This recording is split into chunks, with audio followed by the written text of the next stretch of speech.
प्रिय दोस्तों, यदि आप एसएससी, एपीएस जैसे एग्जाम्स में सफलता हासिल करना चाहते हैं, तो मेरे द्वारा बोली जा रही डिक्टेशन का बार बार अभ्यास करें।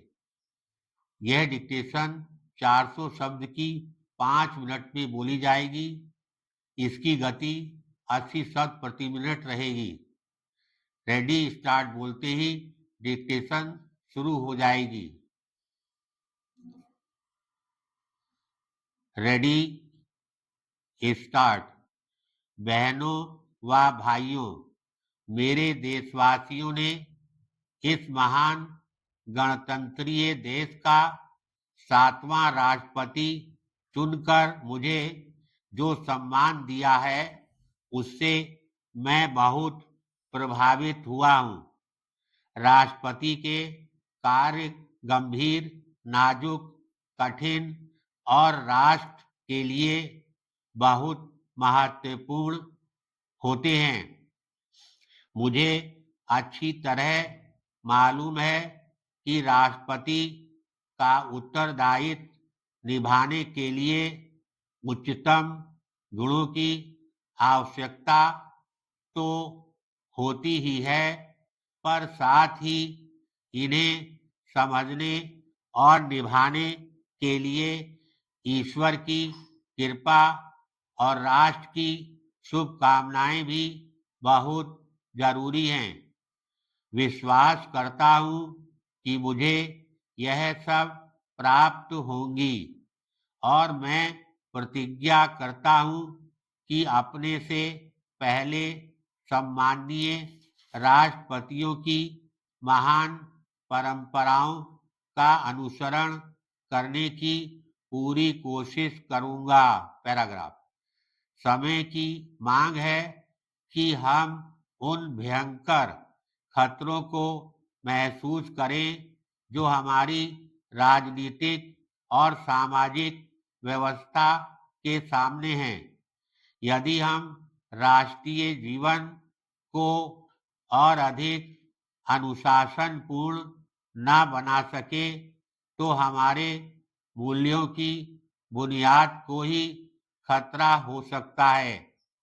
हमें पक्के इरादे और पूरी ईमानदारी से एक ऐसा वातावरण पैदा करना है जो निर्बलों, अल्पसंख्यकों और पद दलित लोगों को आर्थिक मुक्ति और सामाजिक न्याय दिलाने में सहायक हो।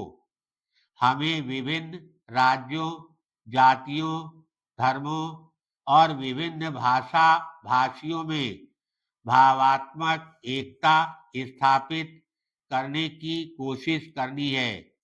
अनेकता में एकता ही भारतीय संस्कृति का आधार है और यही भारतीय जीवन का मूल मंत्र है।